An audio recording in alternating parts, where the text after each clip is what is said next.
My name is Kalilah Wright, and I am the owner of Mess in a Bottle. Mess in a Bottle is a t-shirt company. We put messages on t-shirts and they come packaged in a reusable bottle. In 2015, shortly after the Freddie Gray riots, a year later, I decided to start Mess in a Bottle as a form of communication. Freddie Gray, an African-American male, died while in police custody, and this really prompted me to give a voice to the community. We wanted to give a voice to the voiceless, and that's why I created and started Mess in a Bottle. I'm still based in Baltimore. It's a funny question because a lot of people ask me, I think all the time, why not go back to New York? But I think that I found a place where, it's close enough to New York, it's close enough to DC, it's a plane ride to Atlanta. It felt like Baltimore was such a hub in which, I could get anywhere in the world, especially anywhere in the United States. And plus, I just felt like it was a cost-effective place in which I didn't have to struggle. I think that people don't realize the beauty of a place that has struggle. And Baltimore has a lot of character. I think that it was time to leave my 9-to-5 when I was just sitting at my desk and I was doing a lot of entrepreneuring and not enough of what they were paying me to do. And I just knew that there was just this glass ceiling as an architect, as a Black woman in the architecture space.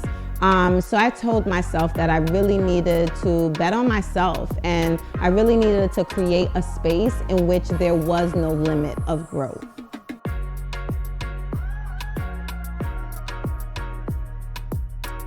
Walking out the doors of my 9-to-5, I was an architect for Under Armour, and it was definitely scary. I was working at this very elite company. I was making 6 figures.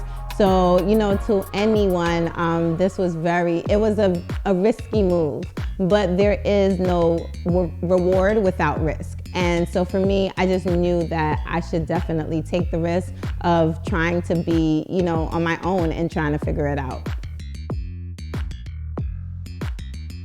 A typical day is really crazy. And I think I tell other budding entrepreneurs the same things that you probably run away from your 9-to-5 is what you'll be doing, and 20 times more of that.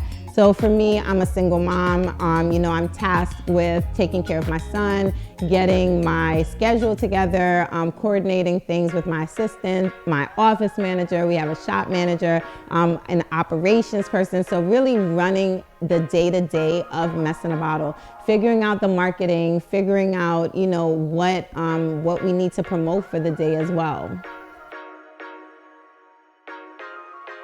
So I think that there is no true balance. Like, I think one day out of the week, something is going to suffer, so if that's like more attention is placed on my son that day, then that's what happens. If there's more attention where I need a break and I'm like, listen, I just need a good run, or I need a walk in the park, or I need no one to talk to me for 24 hours, we can do that as well. So I think true balance is really being okay with something suffering for the day. And I know when I'm like truly focused on my business, focused on my health, and maybe giving my son a lot of my time, then my business may not get, my full attention, and it might suffer. And I could see it. And so I think balance is being okay with maybe this day is not for, business. We have the tea class, Mess in a Bottle, She From, which is also Mess in a Bottle sister brand, as well as our podcast, What a Mess. I think that I don't know what's next. I think for me, it's more pouring my passion into the things that I love, continuing to grow each business to a multi-million-dollar business and corporation. And I think it's just making sure that I'm enjoying each part of it. And I think the biggest thing is just making sure that they're really as successful as I know that they can be. Within the next 10 years.